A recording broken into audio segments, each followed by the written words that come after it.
nitaingia na wimbo pale kusujudu. Asante sana katika siku ya asubuhi ya leo na katika wakati huu makini, katika asubuhi yenye baraka tele. Ninapenda niwaalike tena katika programu zetu na katika mfululizo wa masomo yetu ya asubuhi. Pokea mibaraka, pokea mibaraka. Leo kuna baraka mwingine tutauangalia katika neno la Mungu, lakini kabla ya yote, leo tunatamani pia kuwaweka mikononi mwa Mungu watu ambao wanafanya shughuli mbalimbali ili kuhakikisha maisha yanaenda, ili kuhakikisha familia zinapata mahitaji. Tunawaweka mikononi mwa Bwana siku ya leo, ikiwa ni siku ya Jumatano, nasi tunaomba kuanzia asubuhi ya leo tuwalete watu hawa mikononi mwa Bwana. Lakini pia leo tutaomba kwa ajili ya amani ya dunia. Tunaiombea dunia kwa ajili ya Bwana aweze kuipatia amani dunia, ili kwamba neno lake linalohubiriwa sehemu mbalimbali kwa njia mbalimbali kwa vyombo mbalimbali liweze kuwafikia watu na hatimaye waweze kukutana na Bwana na Bwana aweze kuandaa kwa ajili ya uzima wa milele pamoja nasi wote. Kwa hiyo leo tutapiga magoti, tutaomba mambo haya mawili ya msingi, pia tutaendelea na somo letu la leo. Tuombe. Baba yetu na Mungu wetu wa mbinguni, tunakushukuru na kusema asante kwa fadhili, wema na upendo wako. Asante kwa namna unavyotupenda, unavyotujali, unavyotuthamini. Asante kwa namna ambavyo hautazami mambo mengine isipokuwa jicho lako linaangalia maisha yetu wanadamu.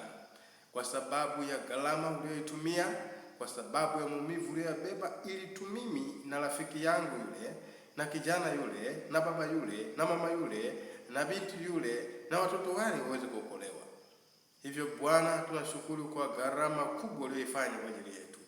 Na asubuhi ya leo tunapokuja mbele zako, tunaomba msamaha kwa sababu pamoja na mengi uliyotutendea, pamoja na upendo wa ajabu uliotupatia, uliotutendea, lakini bado sisi tumekuwa dhambi. Tumekuwa watu ambao tunatenda matendo mabaya, tunawaza mawazo mabaya, tunasema maneno mabaya machoni pako na hata machoni kwa wanadamu wenzetu.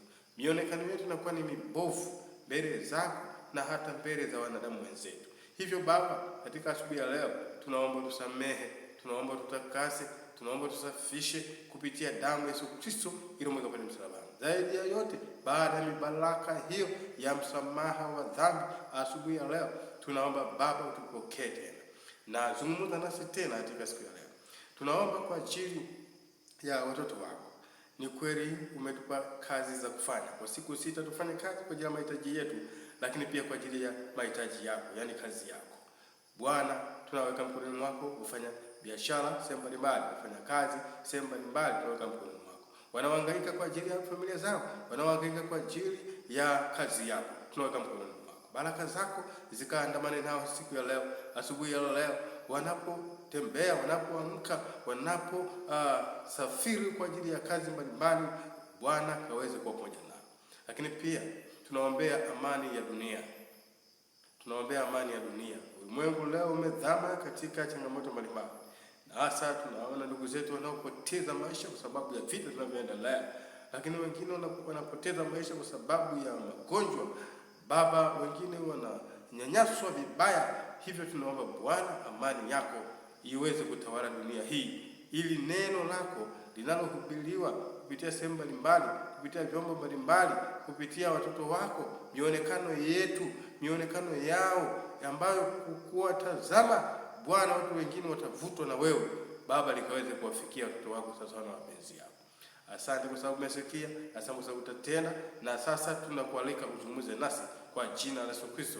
Amina. Asante sana. Asante sana. Na katika asubuhi ya leo bado tulikuwa kwenye mfululizo wa mada zetu, na leo tutaangalia neno moja kwenye fungu lile la letu elekezi, Isaya 41 na fungu lile la 10. Tunalirudia Isaya 41, Isaya 41 ile fungu la 10. Isaya 41 fungu lile la 10. Fungu la 10, neno la Bwana linasema hivi: usiogope, kwa maana mimi ni pamoja nawe. Usiogope, kwa maana mimi ni pamoja nawe. Usifadhaike, kwa maana mimi ni Mungu wako. Nitakutia nguvu, na nitakusaidia, na nitakushika kwa mkono wa kuume wa haki yangu. Sasa leo tutaangalia kipengele kimoja wapo. Kuna vipengele kama 4 au sio 5 kwenye tu hiyo fungu moja, na hili fungu ndilo tutakalosafiri nalo ndani ya wiki hii. Sasa jana tumeangalia sehemu ya kwanza tukichunguza utangulizi wa kitabu cha Isaya, na tukaangalia habari za Isaya kama historia inavyoonyesha kwamba alizaliwa Yerusalemu na alizaliwa kwenye familia ambayo ilikuwa ni familia ya kuhani, lakini pia yeye mwenyewe aliwahi kuwa kuhani, aliwahi kuhudumu kama kuhani. Na tukajifunza kwamba katika sehemu ile ya utangulizi ya kwamba karne ya 8 kabla Yesu Kristo hajazaliwa ndipo Isaya alizaliwa, ule mwaka wa 765. Lakini pia tulijifunza kitu kingine kutoka kwa Isaya ya kwamba alikuwa amefanya kazi ndani ya wafalme 4, akiwepo Uzia, akiwepo Yosamu, lakini pia akiwepo Yosamu alikuwa wa pili, wa tatu alikuwa Ahazia, na wa 4 alikuwa Hezekia. Haya tuliangalia siku ile ya jana, lakini leo tutaangalia na tulichunguza kwa undani kupitia ile somo la kwanza. Sasa baada ya utangulizi tulikuwa na somo la kwanza ambalo hasa lilikuwa linazungumzia habari za mashaka, ushindi katika mashaka, na tuliangalia neno linaloitwa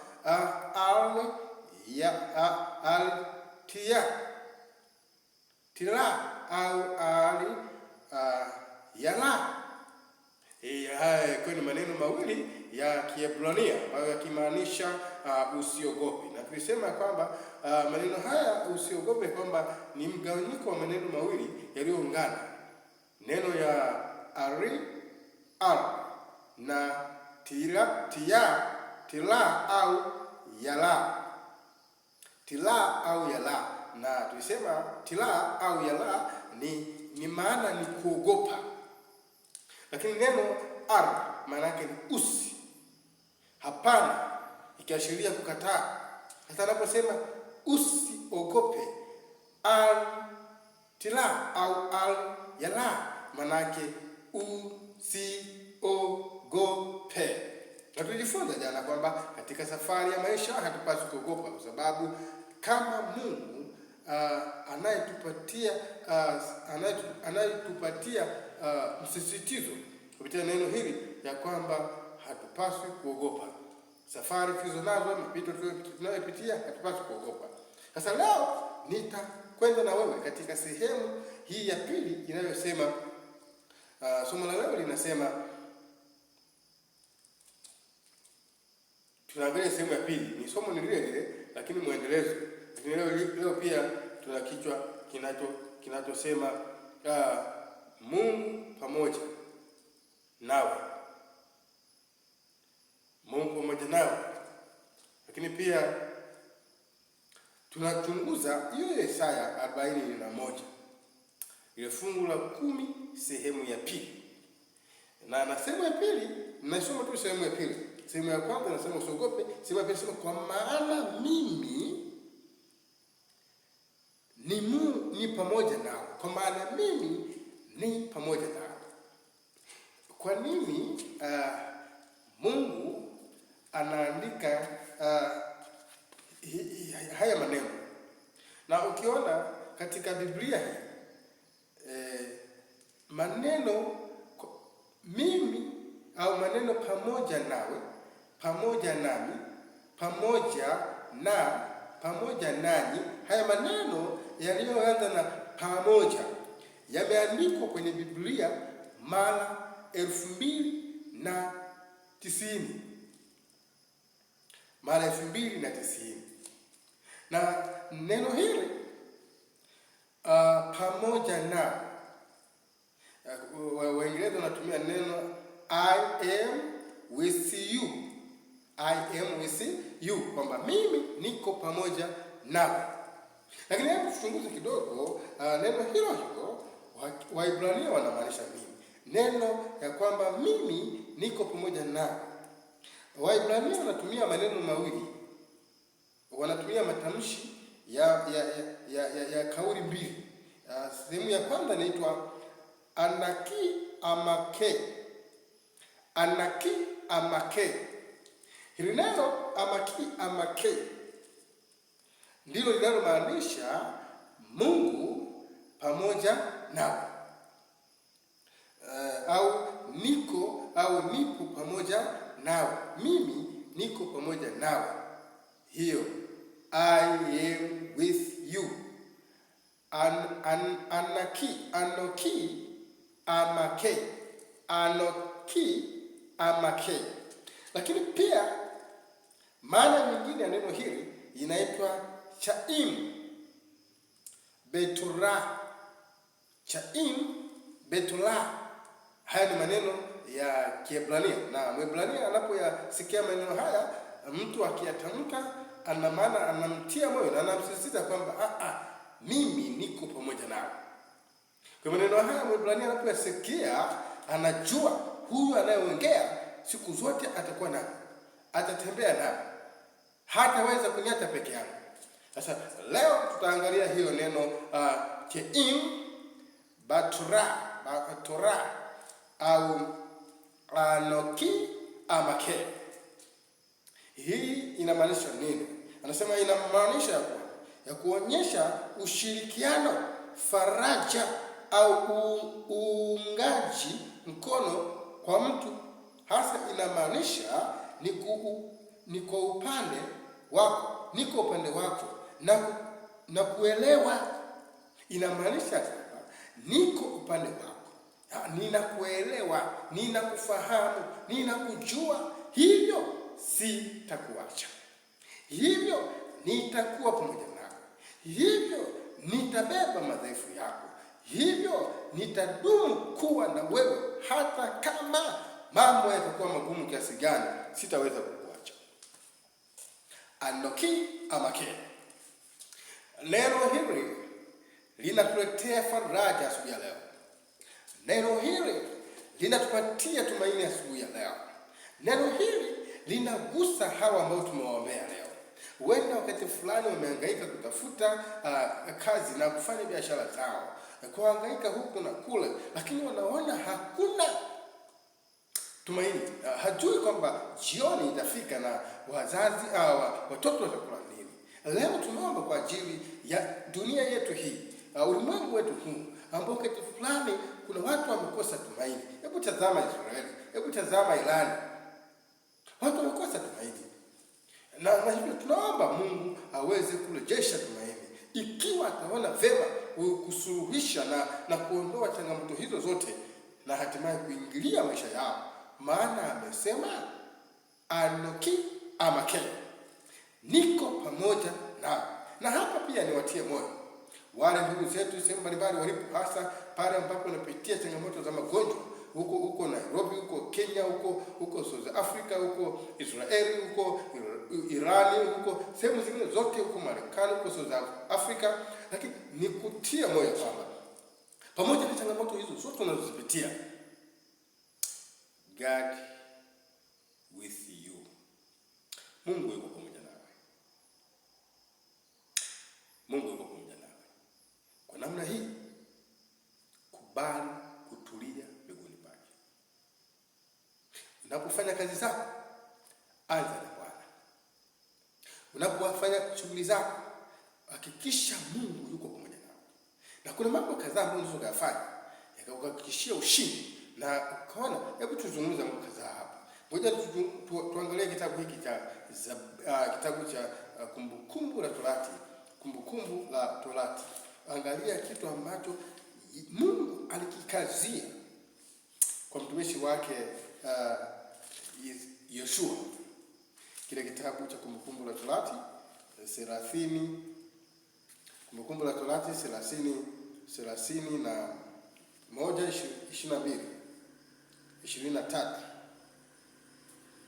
31, 23. Neno la Bwana linasema hivi, 23. Akamwagiza Yoshua mwana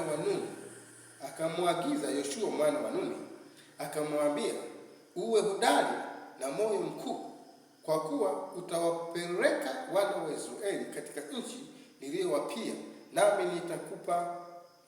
nitakuwa pamoja nao. Hapa kipindi ambacho mtumishi wa Mungu Musa anaelekea kwenda kulala mauti, na hivyo anamuita Yoshua ambaye alikuwa ni mfanyakazi wa Musa. Na Musa anapoelekea kulala mauti, na Mungu anamuita aliyekuwa anafanya kazi kama kumsaidia Musa, kama mtumishi wa Musa ambaye ni Yoshua mwana wa Nuni. Ndipo anamuita, anamwambia, sasa wewe ndio utakayebeba jukumu hili la kuongoza wana wa Israeli. Na unajua changamoto anazifahamu, na unajua anawafahamu wana wa Israeli, na unajua anafahamu mioyo wakati fulani ya wana wa Israeli, na walikuwa wanapingana na maelekezo ya Mungu. Lakini hapa Mungu anamwambia Yoshua, sasa kazi ni kwako ya kubeba majukumu ya kuongoza wana wa Israeli kuwapeleka Kanaani. Sasa sikiliza, nani lilikuwa linapaswa limtie moyo Yoshua katika safari ya maisha yake, kwamba pamoja na mengi aliyokutana nayo, pamoja na shuhuda nyingi alizozishuhudia kwa wana wa Israeli, jinsi walivyokuwa wanamkataa Mungu, jinsi walivyokuwa wanafanya mambo mengi kinyume na Mungu, Mungu akamwambia, sikiliza, utayafanya haya, lakini baada ya kufanya haya, au kabla ya kufanya haya, mimi niko pamoja nao. Kwamba pamoja na mimi wewe utasafiri, pamoja na mimi wewe utafanya kazi, pamoja na mimi yote yatawezekana. Kwa hiyo nikutie moyo na kwamba pamoja na Mungu utafanya biashara, pamoja na Mungu utafanikisha hizo majukumu ya siku ya leo, utapokea baraka pamoja na Mungu. Pamoja na Mungu utapokea amani pamoja na Mungu. Pamoja na Mungu utapata ushindi wa jaribu fulani, utapata ushindi dhidi ya dhambi fulani, utapata ushindi dhidi ya kutokujali kutoa shukrani kwa Mungu anayekuwa. Leo tunaomba kwa ajili ya wafanyakazi, tunaomba kwa ajili ya watu ambao wanafanya kazi mbalimbali. Wapendwa, nakukumbusha jambo hili, hakuna mwanadamu ambaye anafanya kazi hivyo kwa ujanja wake anafanikiwa hiyo kazi anafanya. Yaani unapoondoka asubuhi, kwa mfano tuchukulie ufanye biashara, unaenda kukaa kwenye biashara yako. Je, unadhani ni wewe ndiwe unayefanya wateja waje? Hapana. Sio wewe. Nichukulie mfano huu, machinga, wajasiriamali wanaobeba vitu vyao wanatembea. Je, kwamba wao wameandaa watu kama nikienda nitaenda kuuzia huyu? Hapana. Ni baraka za Mungu tu, kwamba tunaondoka kama vile ndege wanavyoondoka asubuhi, wanaenda hawajui kama chakula kiko sehemu fulani, lakini wakitembea ni Waswahili wanasemaga, mtembea bure sio mkaa bure. Hivyo unapotembea na Bwana anapokuwa pamoja nawe, hakika mafanikio yapo. Lakini Bwana anapokufanikisha, kumbuka kumshukuru, kumbuka kumrudishia sifa na shukrani, kumbuka kurudisha habari. Kuna wengine tunafahamu habari ya kikumi, mnakifahamu kule kwenye makaisa yenu. Kuna wengine tunaitoa zaka, alizaka wa alisadaka. Hiyo mnafahamu, ndugu zetu Waislamu nafahamu. Kwa pamoja kwamba Mungu anakubariki, hebu kumbuka kumrudishia Mungu zaka na sadaka kama shukrani, kama utambuzi wako kwamba Mungu ndiye aliyenibariki na wala sio janja wangu. Hayo kumbuka, yote unayofanya Bwana yuko pamoja nao. Hebu tuangalie nakala nyingine hii. Hii ni Yoshua mwenyewe. Sasa Yoshua, kile kitabu cha sura ya 9 Pale pia Mungu anampatia Yoshua, anamwambia Yoshua, uwe jasiri, usiogope, mimi niko pamoja nawe. Hili ni neno lingine ambalo Mungu alitamka kwa Yoshua. Lakini pia hebu tuende mbele kidogo, kile kitabu cha Yeremia 1:8.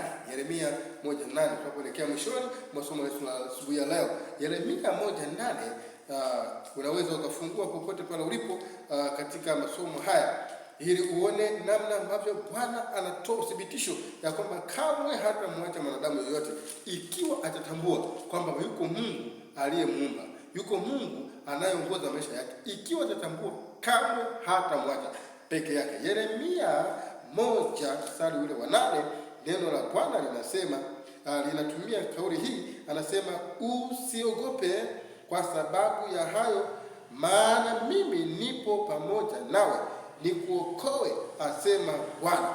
Maana mimi niko pamoja nawe nikuokoe, asema Bwana. Kwa hiyo Bwana anatuambia, Bwana anatuhakikishia kupitia Yeremia. Na hapa ndipo Yeremia, wakati fungu sura ya kwanza Yeremia inaonyesha namna ambavyo Yeremia, Mungu alimsisitiza ya kwamba Yeremia, hata kabla hujazaliwa mimi nilikujua, hata kabla hujaumbwa mimi nilikujua, kwa maana ulikuwa katika mikono yangu, ulikuwa katika fikra zangu, ulikuwa katika mpango wangu, kwamba nitamuumba mtu anayeitwa Yeremia, na hivyo hata kabla ya kuzaliwa nitakutakasa. Hii anaonyesha kwamba hakuna ujanja wowote wa kusema kwamba mimi ninafanya haya kwa uwezo wangu, mimi nimejenga kwa uwezo wangu, mimi nifanya biashara mkubwa kwa sababu ya uwezo wangu. Hapana, hauna ujanja wowote. Kabla hujazaliwa, kabla hujaumbwa, ulikuwa mikononi mwa Mungu, na mpango wa Mungu kukufanya uwe hai leo. Hata kama wakati fulani unafanya biashara ambayo ni haramu, hata kama wakati fulani unafanya matendo ambayo ni haramu, lakini bado kwa sababu hujatambua, Mungu anasema, tazama mimi niko pamoja nawe, usiogope. Hata kama leo hii unapitia changamoto, wakati fulani umeingia kwenye biashara haramu, kwa mfano wakati fulani unalea watoto kupitia njia ambazo mbele za Mungu ni haramu, yote haya Mungu anayaona. Na mimi nikutie moyo kwamba ipo siku, ninaamini utatoka kwenye hayo mapito. Ipo siku utatoka kwenye hizo changamoto, ila kama utakubali kutii na kumsikiliza Mungu. Kuna wajumbe watakuja kwako, kuna wajumbe Mungu atakutumia, utasikiliza mafundisho, utasikiliza mawaidha mbalimbali yanayohusu hayo maisha ambayo Mungu hapendezwi nayo. Ukiyasikiliza na ukiyatii, Bwana atakujalia hekima yake, Bwana atakutia nguvu, Bwana atakupatia hekima ili uweze kusonga mbele, na hatimaye siku moja utakuja kushukuru ya kwamba hakika Bwana ameniokoa. Kuna watu ambao waliokolewa, kuna watu ambao waliishi maisha ya ukahaba, lakini Bwana alikutana nao. Yule Ahabu alikutana naye, yule mama wa Samaria, Bwana alikutana naye, na kuanzia pale Bwana alikuwa pamoja naye. Hakika yeye ni mwenye uwezo, yeye ni Mungu wetu, ndiye aliyetuumba, kusudi lake atuokoa, pamoja kwamba tunazama katika mapito ambayo sio sahihi. Lakini asubuhi ya leo, baraka za Bwana zikujie popote ulipo. Unapotaka kusafiri, baraka za Bwana zikujie. Unapoenda kufanya kazi zako, baraka za Bwana zikujie. Unapoenda huko mashuleni, baraka za Bwana zikujie. Ila usisahau ya kwamba yote Bwana anayokupatia, kumbuka kumshukuru. Kumbuka kumshukuru. Tunapoelekea mwishoni kabisa katika somo la asubuhi ya leo, hiyo Yeremia, tumalizie fungu lile la 19. Yeremia 1 fungu la 19. 19, neno la Bwana linasema, nao watapigana nawe, lakini hawatakushinda, maana mimi ni pamoja nawe, asema Bwana, nikuokoe. Kwa hiyo hata kama shetani atakuja akikushambulia, huenda ni vita zinazoendelea, Bwana ukimtumainia na ukamtegemea, ushindi ni hakika. Yeye atapigana ndani yako, yeye atashinda vita zako, yeye atatengeneza milango ambayo wewe hukujua kama iko milango. Kuna wakati fulani kuna vitu tunavifanya kwa sababu ya macho yetu ya binadamu, hatuoni njia za kutokea. lakini Mungu anayetujua vizuri, anayetufahamu vizuri, anajua njia za kutokea pale tunaposhindwa kuona njia gani tupite. Mtumainie Bwana siku zote, mtegemee Bwana siku zote, mwite Bwana siku zote, mwangazie, mkabidhi mahitaji yako siku zote, na hatimaye hakika Bwana atakupatia ushindi. Baraka zake ziwe pamoja nawe siku ya leo kwa jina la Yesu Kristo. Amina. Tuombe. Tunakushukuru Mungu wetu na Baba yetu wa mbinguni kwa sababu ya uongozi wako, kwa sababu ya tafakari hii. Ninashukuru kwa sababu ya msikilizaji, kwa sababu ya kijana yule, kwa sababu ya baba yule, kwa sababu ya mama yule, kwa sababu ya kila anayesikiliza na kutazama tafakari hii ya asubuhi ya leo. Ninaamini kwa neema yako utamfunika, utampatia nguvu, utampatia ushindi, na jina lako likatukuzwe kwa jina la Yesu. Amina.